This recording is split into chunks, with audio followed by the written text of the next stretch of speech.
Well, good evening. Thank you for being here. I'm Engel. I work at the Historic Savannah Foundation, and we're your co-host this evening on a program that we're dedicating to Mr. W.W. Law. And we're going to talk a little bit more about tonight's panel in a minute, but before I even do that, I want to just say a word about what Historic Savannah Foundation is and the role that we have played and continue to play here in Savannah. And that's really to try to be the voice for preservation, to be an advocate for preservation, to set, we hope, standards for others to follow in terms of good stewardship of historic buildings. We do that primarily through our outstanding museum at the Davenport House, which is behind me. And we do it in great buildings like this, the Kennedy Pharmacy, an 1890 building that we restored about close to 10 years ago for events and programs just like this. So it is important that Historic Savannah Foundation, I think, set a good example, but it's also important that we're active in the neighborhoods and that we don't treat preservation as if it's a museum program or it's just something relegated to museums, because it's relevant, it's important, and it's accessible. Everybody can do it and appreciate it and be a part of it. And that's really, I think, the message that we try to convey. We do that, as I said, through our advocacy programs. We speak up at a lot of meetings, but also through our educational programs, where we try to engage both young people and adults in preservation, impart a little knowledge, learn a few things from those folks. It's a very sharing and two-way street. But all together, our museum, our advocacy programs, educational programs, and last but not least, our revolving fund, where we put our money where our mouth is, and we intervene and acquire and protect endangered historic buildings. I'm happy to say we've saved well over 360 endangered historic buildings in our about 60-year track record of that, and more on the way. So that has not slowed, but there are new and different ways of doing things. So we're really true to our roots. When the seven ladies intervened and saved the Davenport House in 1955, and then also formed Historic Savannah Foundation, we still take our cues from them today. Because I think their message and their modus operandi is still viable and still works. So we try to follow suit. I want to give a lot of credit to Luciana Spracher for this week's program, but in particular, this evening. Luciana is the director of the research library for the city of Savannah and also its municipal archives. And she's actually put up some nice posters here this evening, and we'll talk in just a minute more about what else is in store this week. But what I like about Luciana, she has good ideas, and so she approached us about honoring Mr. Law this week, and we said, what an outstanding idea, what can we do? And so we sort of put our heads together and came up, at least for our part, on this panel that we're going to get to shortly. But I have to say the rest of the week is hers, that she conceived and put together. We're playing a modest role this evening, happy to do it. But really grateful that you reached out to us, Luciana, and want to invite you up to say a little bit more about the week that you have ahead, and also Mr. Law, because of your research and so on. I know you know a lot about him. You might want to share a little biographical sketch. Okay. Ken, do you want me to use the microphone? If you could, yeah. The gentleman set it all up for you guys to do, so. Okay. We're recording for the government channel, so I want to make sure that we pick up for that. So I want to just welcome you all on behalf of the City of Savannah, and I have our Mayor Pro Tem Carol Bell here, and we're really excited about WW Law Preservation Week. As many of you know, 2016 is the 50th anniversary of the designation of Savannah's National Historic Landmark District. And many of the organizations around the city have been celebrating that in different ways throughout the year. And taking time to reflect on that important milestone event And like Daniel said, the City and Historic Savannah Foundation thought that this might be a good opportunity to recognize one of the really important people that helped make that historic district and the surrounding community around that district special, and that's W.W. Law. So this week is all about taking time to celebrate and recognize the achievements and contributions of Mr. Law in the area of historic preservation. Many of us, when we think about or hear the name W.W. Law, we automatically think about civil rights, and not everybody always thinks historic preservation. So we want to talk about historic preservation this week. And we hope that through this, we can continue to carry on his legacy and inspire future generations of preservationists and leaders. Some of you may not be as familiar with Wesley Wallace Law, who most of us refer to as W.W. Law. So I wanted to provide a little background before we got started with our panel discussion. So W.W. Law was born here in Savannah in 1923. He was raised by his mother, Geneva Wallace Law, and grandmother, Lily Bell Wallace. And Geneva Wallace Law was a movement in herself.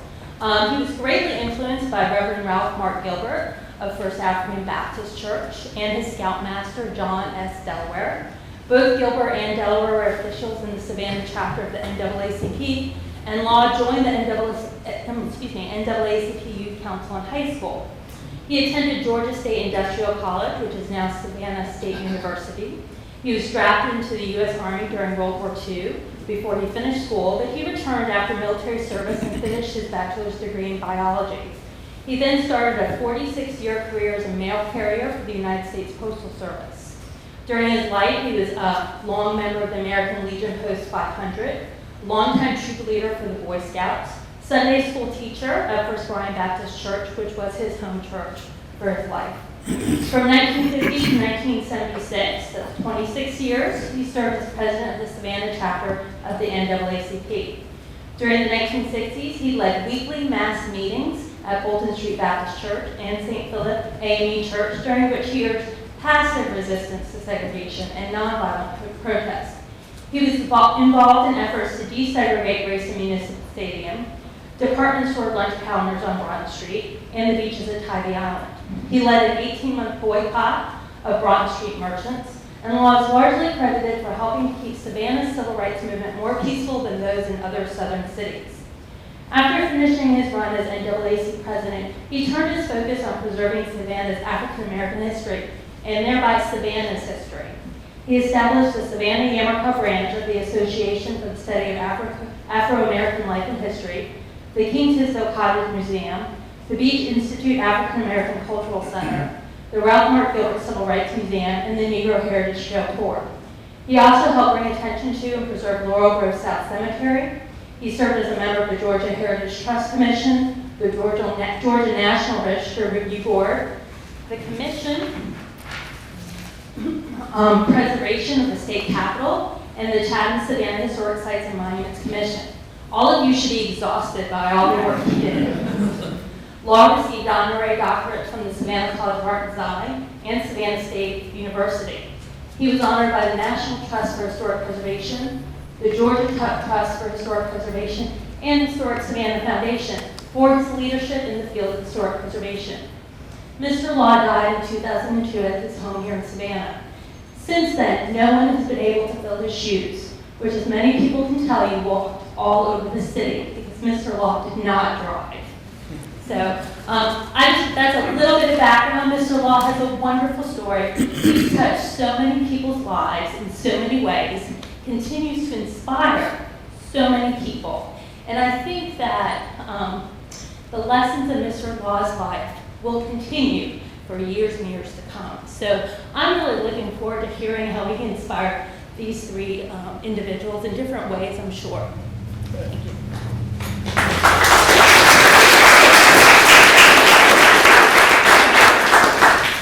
Thank you, Luciana. Let's move ahead with the program. I know you're anxious to hear from these folks, as am I.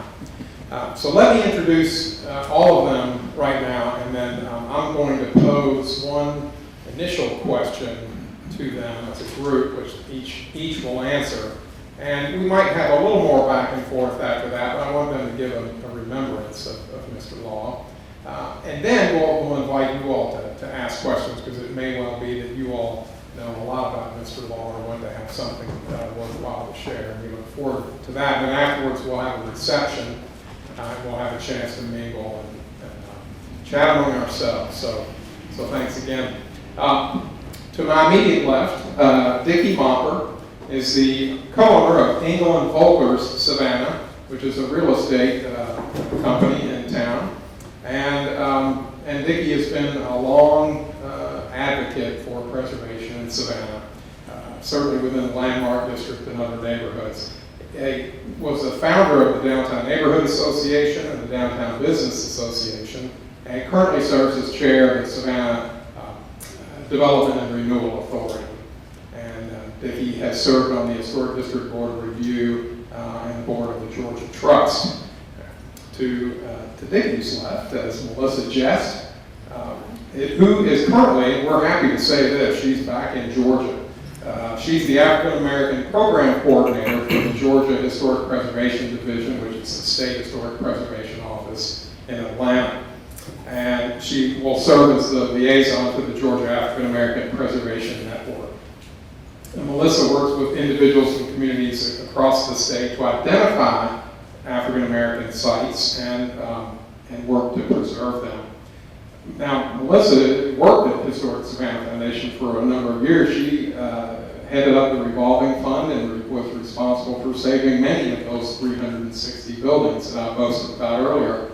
And then we were sort of colleagues at the National Trust for Historic Preservation, or we may have just missed overlapping, but she ran and coordinated the National Trust's revolving fund program for the whole country, which, if you were one of us in the field, it was really valuable to have Melissa's insights at the National Trust that she could share. So we're really pleased that she is now back in Georgia, back home, and sharing her knowledge with us. And then last but not least, John Mitchell. John Mitchell is the past chair of Historic Savannah Foundation's Board of Trustees and the Historic District Board Review. And while John maybe formally retired from his work with New Legacy Community Development Corporation a few years ago, he's still active, and it's really good to see John again. He worked on finding that intersection between affordable housing and historic preservation and good infill architecture, new buildings that work well with old buildings. And John did that for a number of years with New Legacy. So again, thank you all for being here. So Dicky, the question that I'm going to pose to you is if you could share, a poignant memory with Mr. Law, maybe how you met, and some influence that he had on you, maybe something that you learned from him that you still use today. And each of the panelists will take a few minutes to do that. And I think we look forward to that. Thank you. I am really honored to be here this evening to talk about W.W. Law.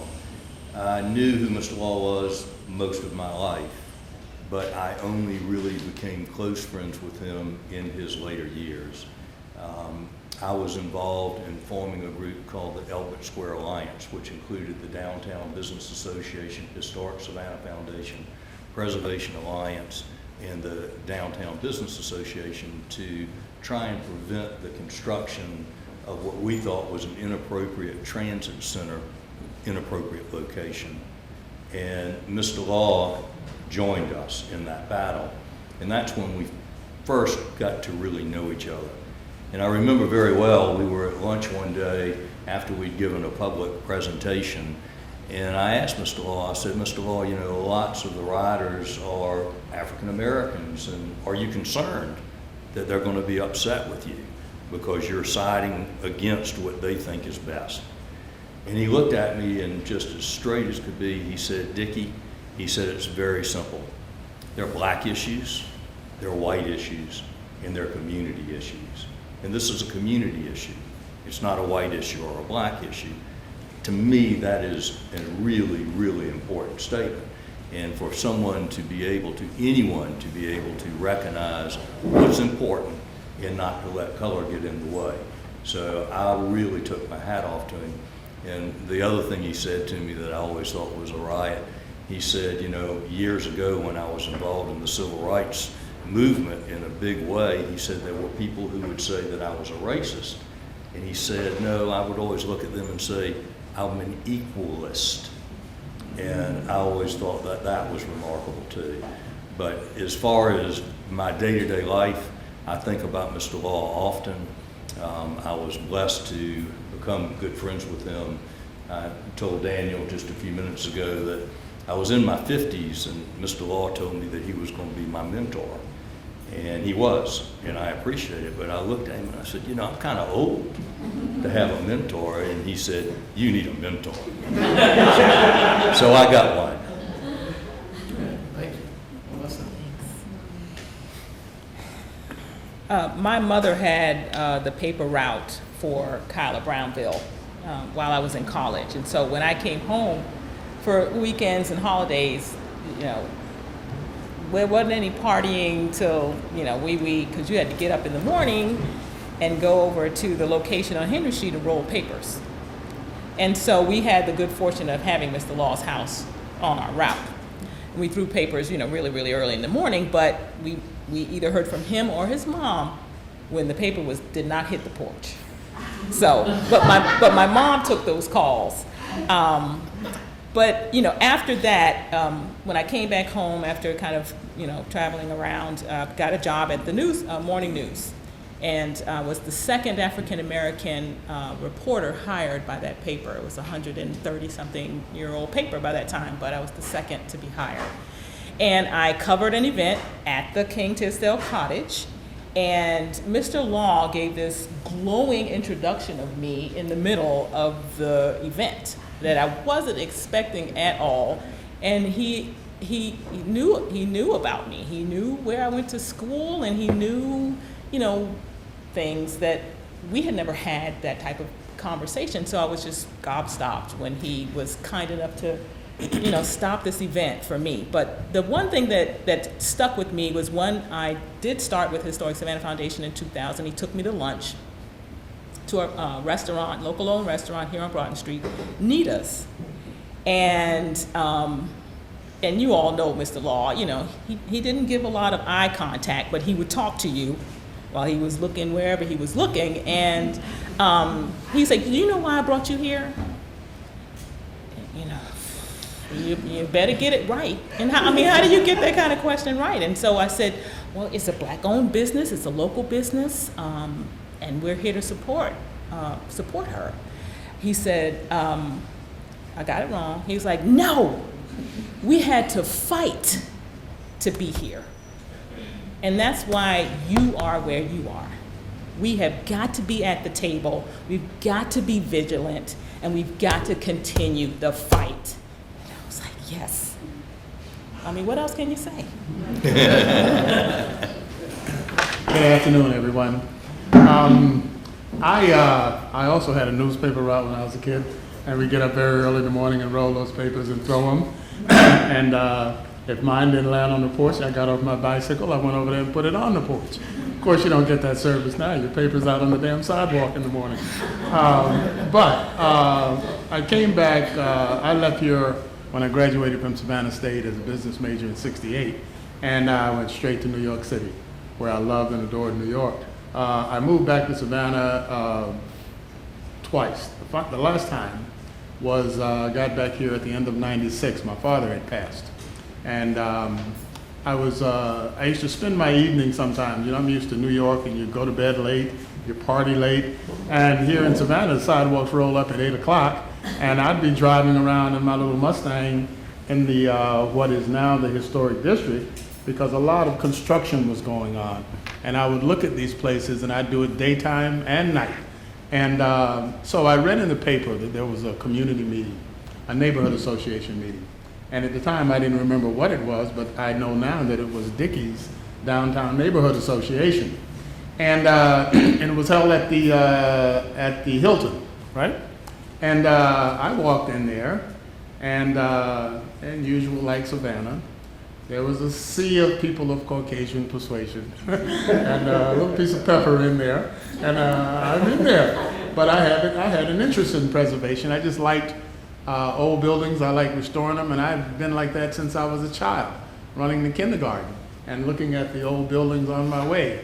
And I was 5 years old then, walking by myself. But at any rate, I'm in this meeting, and whatever they were discussing, some of you who know me, you know I'm going to have something to say. And I opened my mouth on some subject. I forget exactly what it was, but it was something, obviously it was something worth listening to, because everybody turns around. And after the meeting, and I'm sitting sort of halfway up front, after that meeting and people are milling around and getting ready to get up and leave, I feel this tap on my shoulder. And I look up and it's W.W. Law. And of course it's like, oh, you know, he was such a giant of a person. And he asked me my name, and we talked for a minute, and he asked you the proverbial question, who's your family? Where did you live? Melissa will tell you that. And he knew, as a result of being a postman, he knew where you lived, he knew who your family was, and really put me on the spot. And what he did that evening was he subsequently invited me to a private meeting at Lee Adler's home. And it was only there was a small group of people there. And that was my start in dealing with Mr. Law. And then subsequently after 87, I went on back to, I went to Chicago. And I was there, and well, I kind of got a couple of things backwards there. But ultimately, when I came back to Savannah to stay, I ended up, I got this call from Historic Savannah, Mark McDonald, and a scholarship to a preservation event in Providence, Rhode Island. And they were giving scholarships. And I didn't find out till much later that W.W. Law had suggested my name when they were looking for a minority to fill some of these slots. And I think WW had called, I think somebody, either Mark called Dicky, Dicky called, either Mark called Dicky, somebody ultimately called Mr. Adler, and WW suggested my name. Puts a lot of pressure on you, because you've got to step your game up, because you don't want to disappoint Mr. Law. And not that you were afraid of him, but he had done so much. Sometimes it really breaks me up when I think about the fight that he put up and the things that he had to do to help us as minorities in this town get a little bit of a foothold here. And I respected him so much for that. Anything he asked me, I would say yes.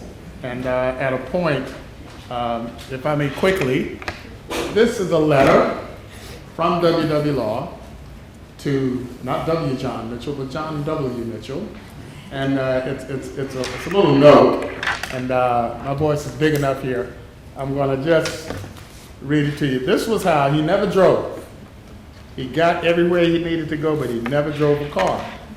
And this is the note, and if anyone wants to take a look at it, his penmanship was really great for someone of his age. You see no shaking of the hand, very steady. And just a couple of little paragraphs in here. It's on a note from Savannah State University, the American Association of Higher Education Black Caucus. And has up there, February 12th, 2002. And he has atop that Lincoln's birthday. And he says, I was president of the Dixon Park Neighborhood Association. And he says, Dear President Mitchell, I have agreed to speak for the Black History Program at Hunter Army Air Force Base on February 28th, and I am inviting you to ask if you will be available to accompany me to the base on that date. We will be leaving from Chatham Barber and Beauty Supply on Bull Street near 39th. We will gather at 1 p.m. on February 28th. If you can go, would you be able to tape record what I will say on the black soldier? Sincerely, West Law. And guess why I chose to keep this. Yeah, I will keep this. I've had it, and when I got the call from Daniel inviting me to come here, I knew that this would be the place I would read this little letter.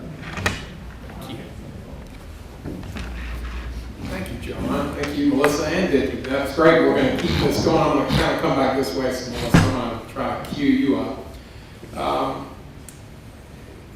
Your work with revolving fund at Historic Savannah Foundation was very important because you, and whether it was your driving it or perhaps some influence from Mr. Law, turned the organization's attention to some of the other neighborhoods that were overlooked. We had been busy in the Landmark District for some years, and even the Victorian District to a degree. But I think you exposed us or made us aware of the value of historic resources in other neighborhoods. And I'd like you to just say a word or two about that, because I think your legacy exists today. We try to do the same work that you initiated for us. My work as the neighborhood coordinator for Historic Savannah was a key experience for me. My very first position in historic preservation.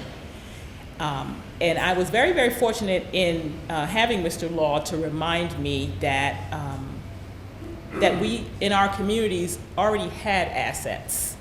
And not just the built assets. We had our presence, long-term presence, folks who had invested and purchased homes after coming home from World War II, serving in World War II, and some even having a presence even before that. And so he helped me to understand that you're not going into new territory, so to speak, that our neighbors were already doing preservation. And so my message to the folks in the neighborhoods was just that. You are already preservationists. And some people would be taken aback by that because they had this misperception that preservation was for white folks. It was for ladies who lunch, who wore gloves and had tea and, had husbands who were bankers and other things like that. It wasn't something that black folks did in their communities.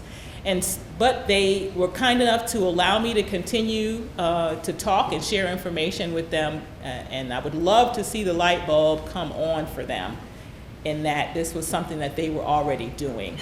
Also, helping them to understand that being able to preserve, kind of insinuates a certain level of capacity, a certain agency, a certain independence, a certain pride, and not necessarily just trying to pump them up, but to give them their accolades that you're already doing this and you are a part of this movement and you are an important part of this movement. And they never heard preservation described as a movement. And so again, the prodding by Mr. Law to remind folks of the responsibility to be active in making their communities better, making their lives better, and thereby bestowing their children with a certain level of pride, is a movement, bringing about a positive change that will benefit everyone. So being able to go out into communities, Kyla Brownville being one, Thomas Square being another, but even going out to Woodville, even going out to Hudson Hill and West Savannah, and going out to East Savannah, where they would never expect to see a preservationist. They would never expect to see a historic preservationist, was really important work, and it made me feel like I was a part of a movement. And so I just, again, have to thank him for reminding me that it's not just about the buildings. The buildings are important, as Graham Sadler, who was our board chair at the time when I was hired, he did say it's about the buildings, stupid, but it does go a little bit beyond that. It's about the human resources. It's about the people in those buildings and the people who maintain those buildings, who are helping to maintain Savannah as the gift that it is that was another thing that W.W. Law shared with me. He said that Savannah is a gift to the world, to the nation, to the world. So as a National Historic Landmark, I think we can kind of get that. But, beyond the larger city and the way that we are together, and by his work being, a relatively, amicable community, and we have a responsibility to maintain that gift intact, and it takes everyone to do that. And so he, just kind of reassured me that I was doing more than just saving buildings, doing more than just, getting people inside some of the vacant homes, but was building a sense of pride and creating a movement. I'm going to give you an option, Dicky, because I'd like you, if you wouldn't mind, to say a few more words about the Albert Square Alliance. As you pointed out when I contacted you, I knew you had been involved with Mr. Law and others on that. But I thought that was a really important story to tell because the I guess amalgamation of different talents and skills and groups and so on, but a major issue that was a complex and sensitive one, but ultimately you all were successful. And that's going to be the site for our Cultural Arts Center. And that also, that movement that you all started, that issue-related movement also facilitated the adaptive use of the old Greyhound terminal and the bus station in what is a fantastic building, a good contemporary use. So you really solved several things. And so, but I know Mr. Law was seminal to all that, and I think driving a lot of that. So maybe, again, just some of your impressions about how that worked, why that worked, and maybe his role. Sure. Well, first of all, the Albert Square Alliance was probably the first time that a number of really strong organizations came together in Savannah and fought for one goal, and it was really successful. I think that Mr. Law played an amazing part in it, particularly when we met with city and government leaders. I remember very well being at City Hall one day in their big conference room, and there were lots of people there, and we had people from DOT and from the city and from the feds and all of that. And Mr. Law was in the process of giving a little bit of his comments and thought, and someone interrupted. And as Melissa said, he didn't always look where he was speaking, and he was with his head down like this, and he turned his head and he looked at the person and he said, "I didn't come here to debate you today, but if you'd like to, I will." And I have never seen anybody melt like this man did on the other side of the table. He just knew how to get your attention. And during that, when we first started that, one of the things I was extremely afraid of was public speaking. And Mr. Law said, you're a leader in this cause, you're one of the people who really came to make this happen, and you've got to do this. You've got to get up and speak. We were at the Lucas Theater. It was a huge crowd, and I was scared to death. And Mr. Law was sitting next to me. He got up and spoke, and he came back and said, "See how easy that was?" And so I then got up and I did my part. And I think I did okay, but I don't think I did great. And nobody told me I did. And during this process, Mr. Law could make you feel like you didn't do well or like you did well. And I will remember for the rest of my life, one day I gave an address for Albert Square Alliance. And when I sat down, Mr. Law said to me, "You did a great job." I felt better than when anybody else had complimented me on anything. He had a mystique in a way to make you feel like you were really the most important person with him at that moment. It's something that most people are not that talented with. And to watch how he controlled a room and helped us with all of these politicos. The key to Mr. Law is that he could hobnob at the bottom or the top extremely well. He loved humanity. He didn't care if you were wealthy or poor, and he could work well with you no matter what. John Mitchell, I think you shared this with me, so I hope I have this right. But Mr. Law really steered you to Historic Savannah Foundation, and importantly, not just as a member of the organization or a volunteer, but to our Board of Trustees, which you wound up chairing.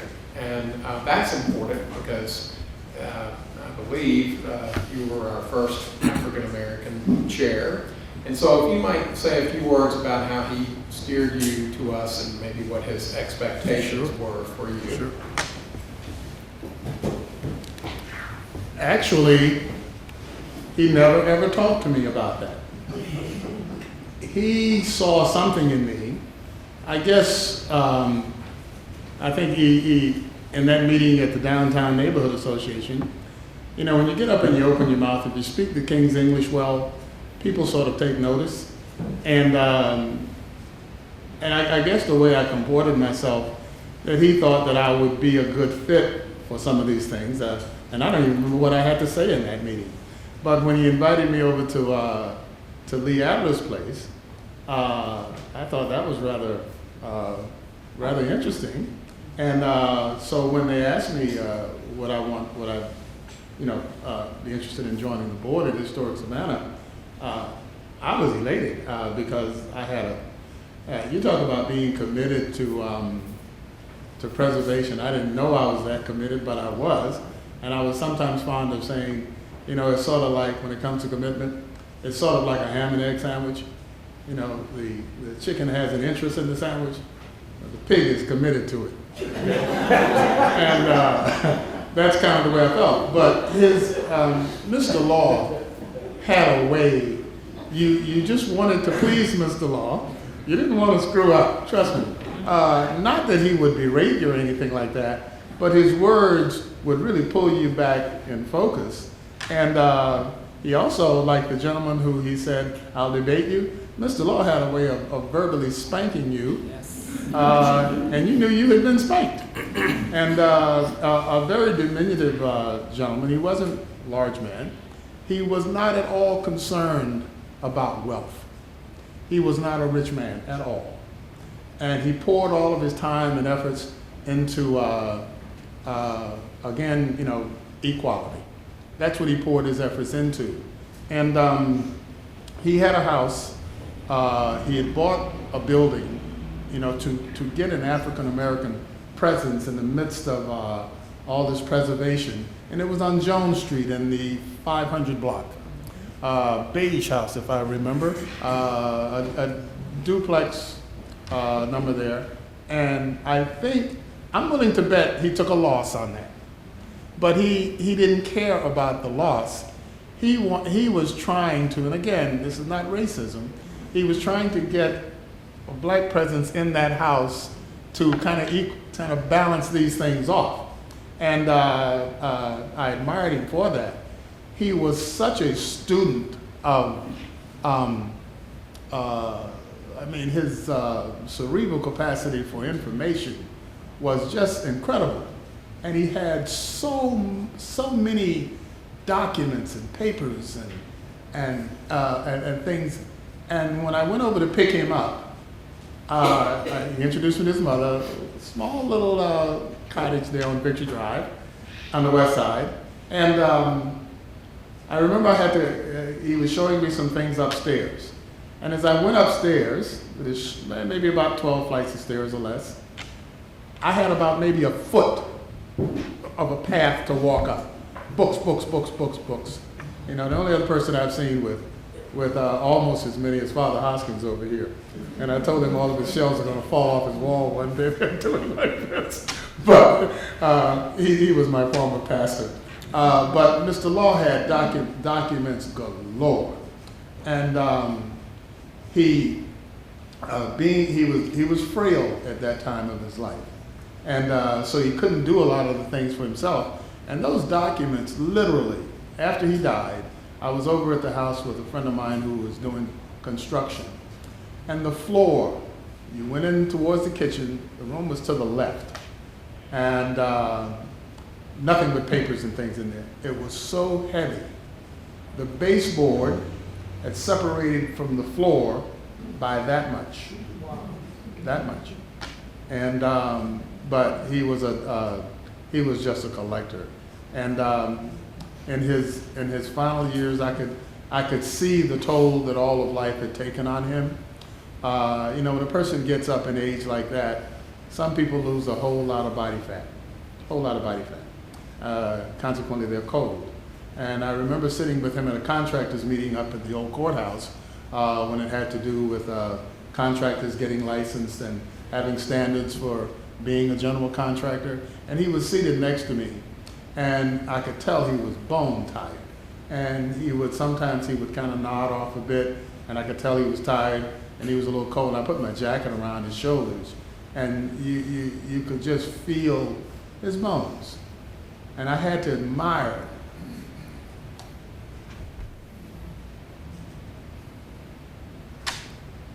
really had to admire somebody who stepped up like that.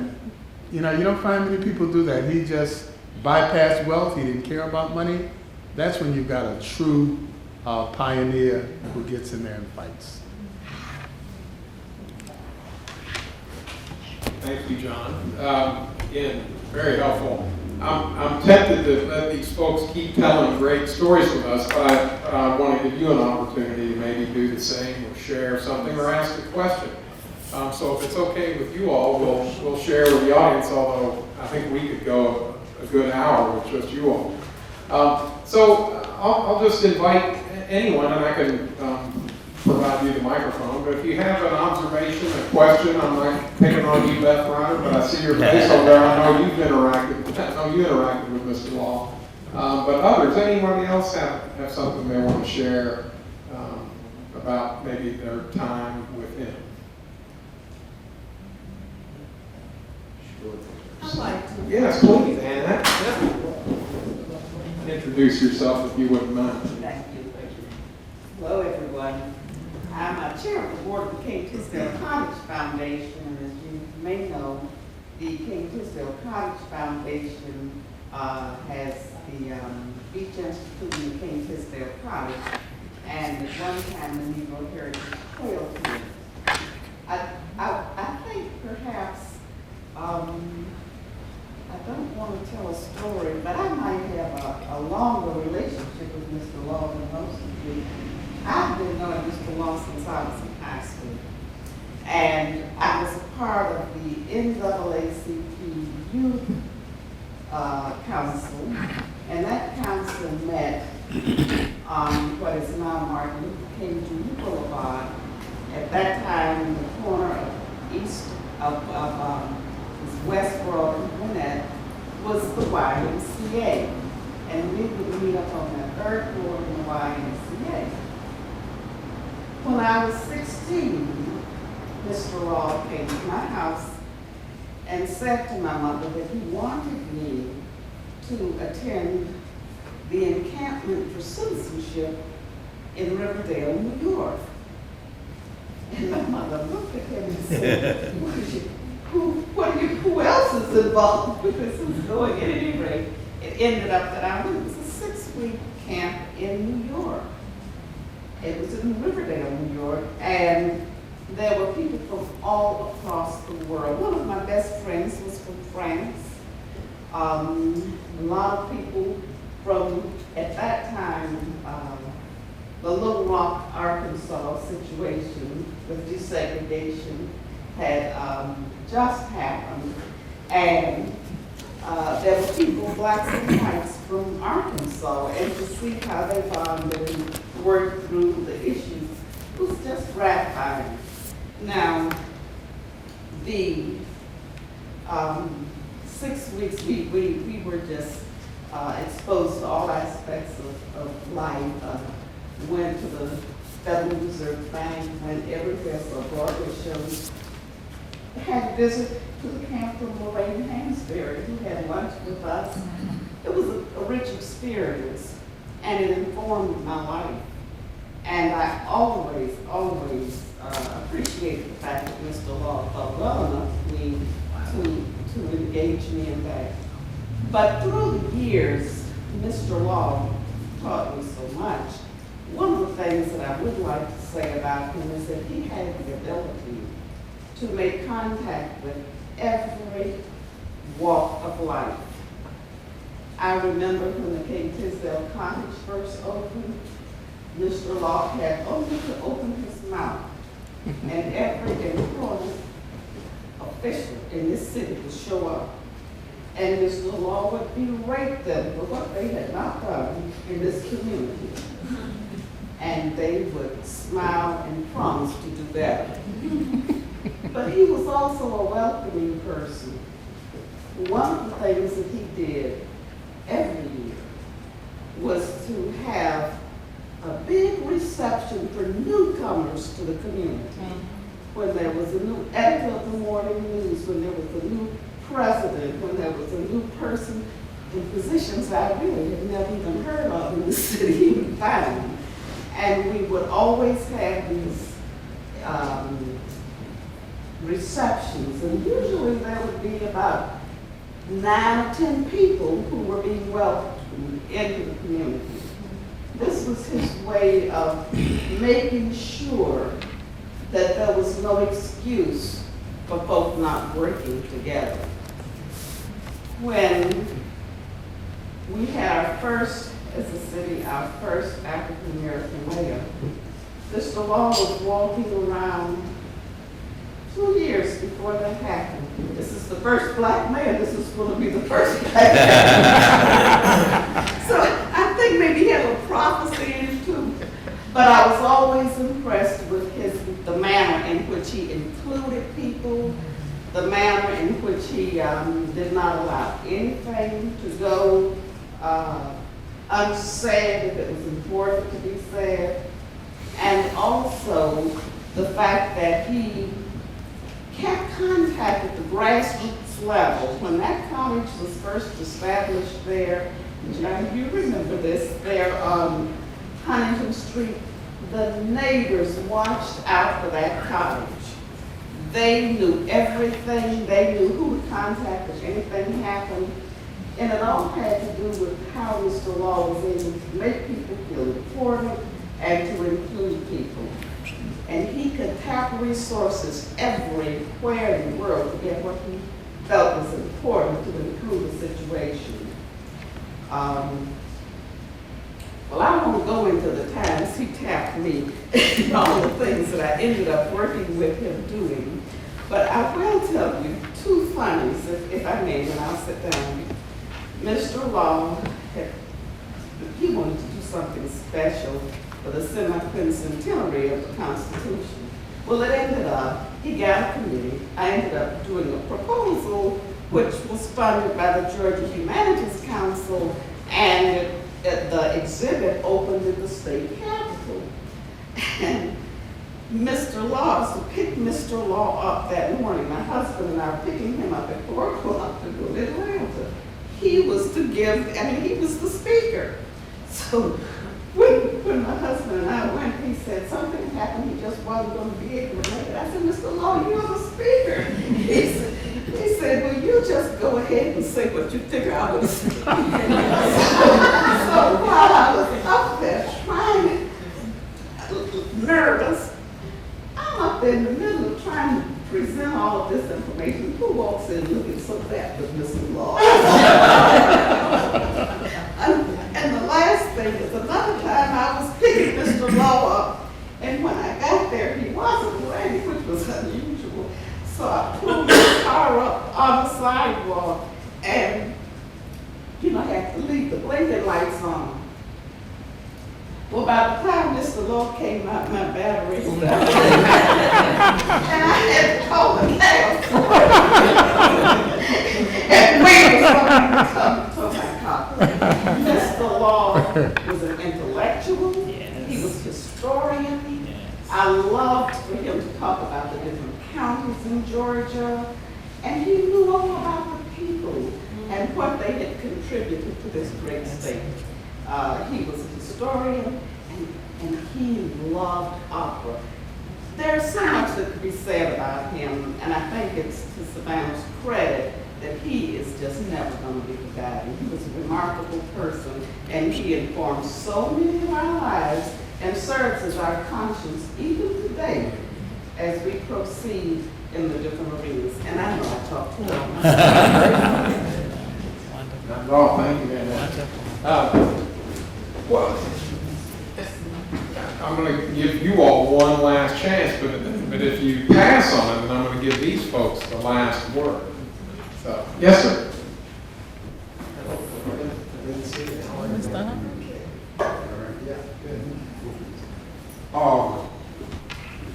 The reason I'm standing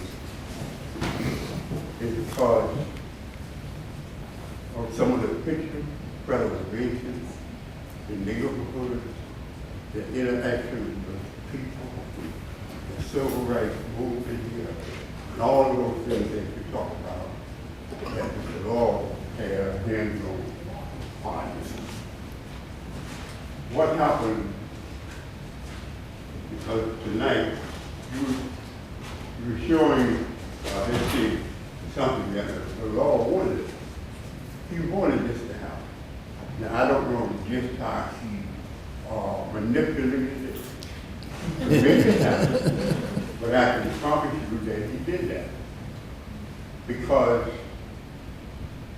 a couple of years back, we donated this collection to the city of Savannah. And for a period, Mr. Pendergrass, whom he donated his entire collection to, his whole, everything he had, went to Mr. Pendergrass. Mr. Pendergrass wondered why Mr. Law had tagged him to do this. And he fought some heavy battles so that this collection could go to the city of Savannah. And we went through a couple of mayors. We found Luciana there, and she would jump right in when she was in there. Mr. Law, for some reason, and John said it, he didn't care about money. He didn't care about how he got where he was going. He never had a car. I worked with Mr. Law at the post office, and I live on the west side here. But Mr. Law stood at Dicky Drive and West Broad Street. I still call it West Broad. But he stood there at the bus stop, and I would come by and pick him up and take him to work. Well, each morning, during our little short ride to the post office room, you might say, this guy, Mr. Law would tell me all sorts of stories. In the end, and the wife stayed really because Mr. Pendergrass, I don't know how many of you were with him, but at this particular time, he was sick, he was really, really sick. And I think Thursday, he went to the hospital, and during the course of time, he was in the hospital, he went into a coma. And yesterday, they said that he was coming back around, but he was nice to you there now. But anyway, Mr. Law undoubtedly told Mr. Pendergrass that he wanted the city of Savannah to have his collection. And just as John said, if you went into Mr. Law's house, he had stacks of papers, books, pens, and everything he was collecting. He had some of everything. And I don't know just when you were Luciana and what you trying to do, and all you do, get that to the people. Because each time you come and tell people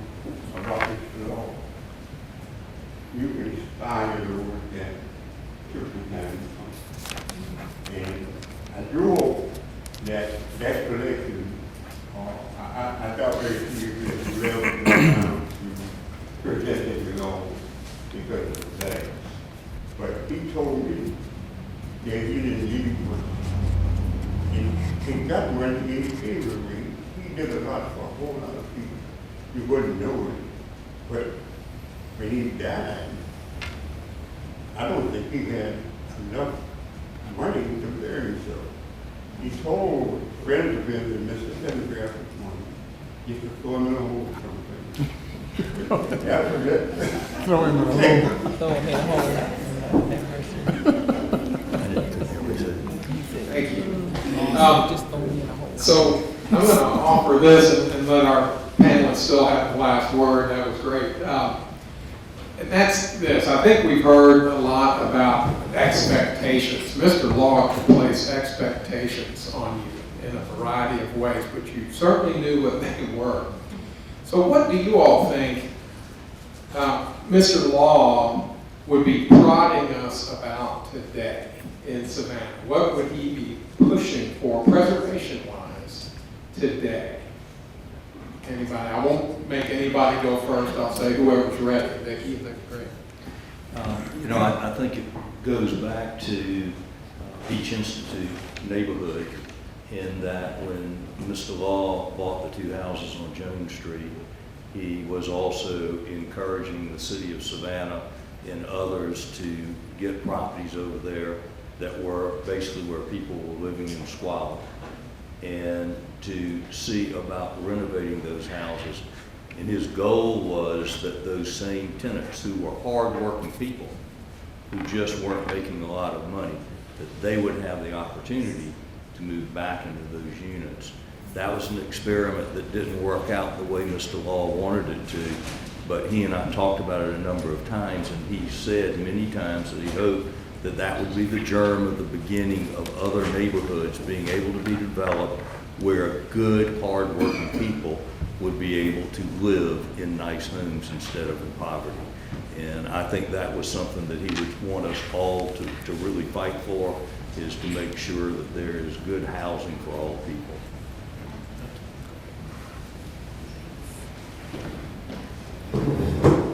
Dicky, I don't know if you remember when you and I went to a meeting over in Yamacraw. And this was during the discussion about the CAT Transfer Center and moving it across West Broad, now ML King. I do remember. And it wasn't easy to get an audience with residents because Public Housing Authority kind of had a stronghold on that. But of course, name dropping from Mr. Law, as well as using other contacts, we were able to have this meeting. It was just a handful of residents, hardworking young ladies. A couple of them even brought their babies with them, because they didn't have someone to watch. And we were talking about the plan that CAT had and the alternate plan that the Albert Square Alliance had. And we wanted to know what they thought. We wanted to know if we were off track thinking that this alternate location was better, didn't want to assume.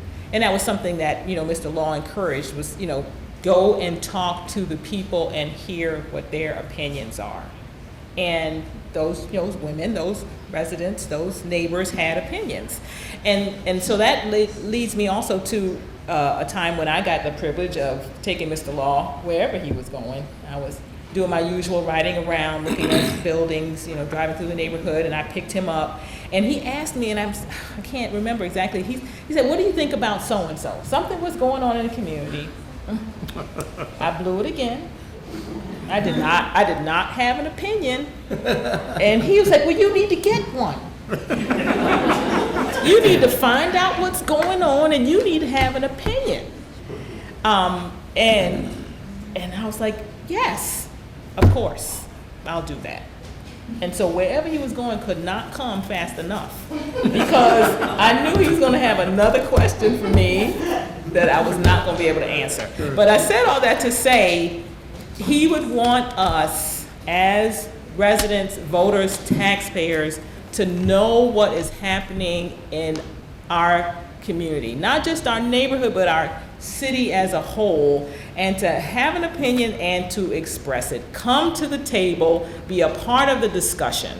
And so while he's prodding us to have opinions, I think he would be prodding Historic Savannah Foundation to get out and find out what people are thinking about preservation overall, what people are thinking about the current issues or challenges that we might be facing, and take the question to the folks if they're not coming to you. So it's a dual kind of prodding for us as citizens to have an opinion, to know what's going on, and for us as preservationists to go out and find out what people are thinking in the various historic neighborhoods. I think that I do believe that, for me personally, I think he would have been proud that after he recommended me, and I stayed with Historic Savannah for about 12 years or more, and ultimately was offered chairmanship, and I think he would be very proud of that, particularly since he was the one who put my name in for that way back. But when you look at what's going on today, and what perhaps he would say, we've got America's first black president. A lot of people think that everything's okay now or whatever. But I think that the three words Mr. Law would say is that the struggle continues, and everybody can involve themselves in that. But in those little car rides, and you get that little mini education from Mr. Law, one thing that really got under his craw was the subject of the neighborhood of Kyla Brownsville. Most people in Savannah, when you hear them pronounce it, they say Kyla Brownsville, Brownsville. And he was adamant. He said it's Brownville. And I've developed this habit when I'm riding around and I see signs for Kyla Brownsville. I look to see if that S is in there. And I'm probably the only one that even still talks about it occasionally. I remind people, it's Kyla Brownville. But, the likes of Mr. Law, I'm not sure we'll see that kind of individual again. And that's very sad. Thank you all again. I want to, before we close and have our nice reception, I want to invite Luciana back up to tell you all about the rest of the week. And then, yeah. Before we do close, I want to say one more Absolutely, thing. absolutely. So, go ahead, Jim. Thank you. We have some other exciting things going on this week. We have 2 tours, and our tour guides are here this evening, Johnny Brown and Beth Ryder. I'm not going to say too much about the tours because they're fully booked, which is wonderful. But they both work with Mr. Law, so they're going to share some of their experiences with us this week on their tours, which will be wonderful. On Thursday, we're launching a new online exhibit that's going to feature materials from Mr. Law's collections, but you guys get a sneak peek this evening, so I hope you'll take some time to look at the poster panels we have up. The city did receive Mr. Law's collection from the W.W. Law Foundation, of which former Alderman Clifton Jones is a member of the board of the W.W. Law Foundation. And that collection includes a lot of wonderful material that Mr. Mitchell alluded to that was in his home. But the exhibit's going to include photographs, awards, artwork, correspondence, all about Mr. Law's preservation activities. So take a look at these panels or visit our website to look at that. On Friday, we're encouraging people to visit sites that Mr. Law impacted through his preservation work. So sites like Vöelkers South Cemetery, the King Tisdale Cottage, the Beach Institute, Ralph Mark Gilbert Civil Rights Museum. But we also want to encourage you to participate in the dedication of the Savannah Protest Movement marker, which is occurring at 10 a.m. on Friday. And then that afternoon at the Civil Rights Museum, they're having some activities that go along with that marker dedication, where you'll get to meet some of the people that participated in that movement, get to see some reenactments of things that happened at the lunch counters, That's not part of the Preservation Week, but Mr. Law was highly part of that protest movement, so we want to make sure people know about that. You can find the online exhibit and all the information about Preservation Week on our website at savannahga.gov/wwlaw. I also want to mention the collection. So the collection has lots of good material in it. It represents Mr. Law's life work, which, as I've already mentioned, is expansive. There's a guide at the back of the door that shows, talks about all the parts of the collection that are currently available to the public for research. And at that same website, savannahga.gov/wwlaw, you can access all the collection findings and inventories. But this will give you some summary information. Currently, photographs, awards, some of his NAACP records, some of his personal files, and his music collection are currently available. And we are feverishly working on that collection. It was over 1,000 cubic feet, so it is a multi-year project, but I've got a good team working on it. We also currently have an art exhibit on display at the Beach Institute that features 10 artists from his personal collection, and there's an exhibit postcard in the back. So that'll be on display through the end of January. It's a beautiful exhibit. Mr. Law collected so many artists. He was really interested in emerging African American artists, but also Savannah artists, and that exhibit reflects that. It's a beautiful collection, and like his music and his book collection, he's not stuck in one genre, or one time period, or one media. He covers everything.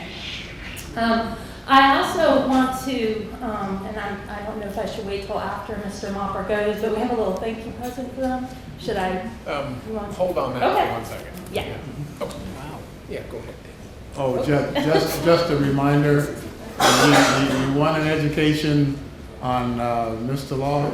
There's somebody else in this room who's far more adept at that than myself, and that's my good friend over here, Vonette Good,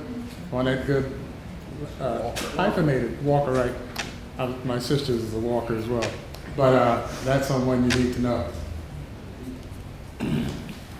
Just real quick, because I know we've been here for a good while, I'm surprised that nobody made this comment earlier, either from the audience or up here, but one of the things that Mr. Law did that was really unique is that once a week, he would go and visit with people. Even though he was an older gentleman, he would go visit with people who were 80 or older from the African American community, and he would take a lady with him who was from Savannah State, and Madeline Thompson, I think is right. Thomas, thank you. And she would actually, because they weren't recording at that point, was able to take down the stories. And he would take young people with him, and they would ask, why are we doing this? You know, they want to be out having fun, right? Not sitting around listening to a bunch of old folks. And Mr. Law, I bet he said this to me a dozen times in the limited amount of time I knew him, you've got to know where you came from to know where you're going. And that was one of his favorite quotes. The other thing, and just real fast, I think everybody is familiar with 40 acres and a mule, and this was something that was extraordinarily important to Mr. Law for a number of reasons. But one is because it took place in Savannah.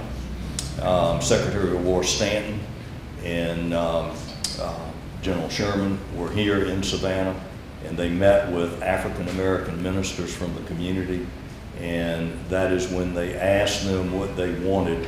And the minister who spoke on behalf of the group said what they wanted was an opportunity to have land so they could till it, and so that they could support themselves and do what was good for the country. And it was a remarkable thing for this to happen. It was the first time that the government of the United States ever asked African Americans what they wanted. So that's why for Mr. Law it was so important. Unfortunately, when Abraham Lincoln died, it was reversed, and the next president did the wrong thing. But I just think it's important that everybody's aware of this. Thank you. What a terrific thing. How about a nice round of applause?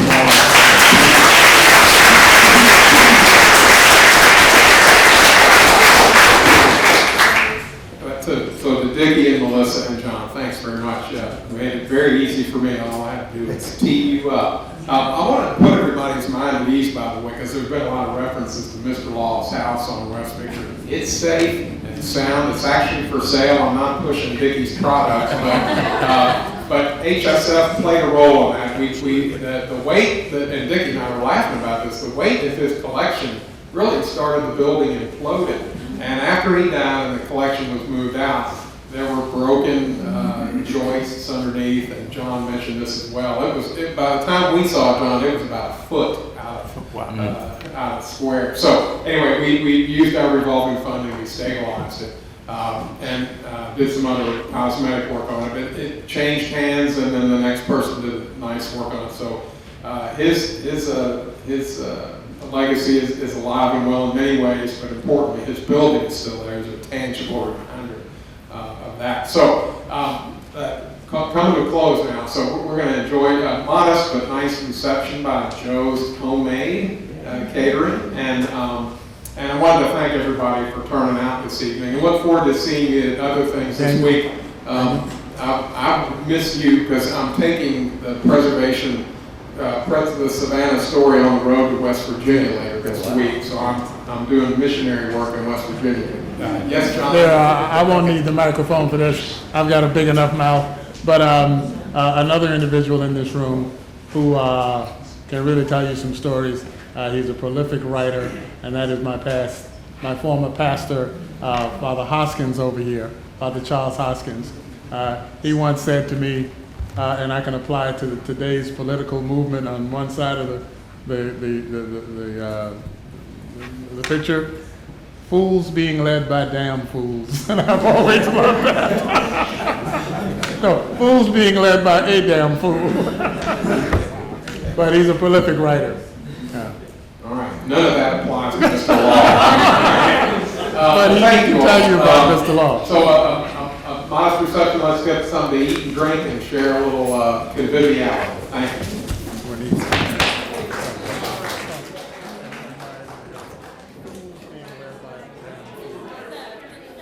Have you seen my latest book? I have not seen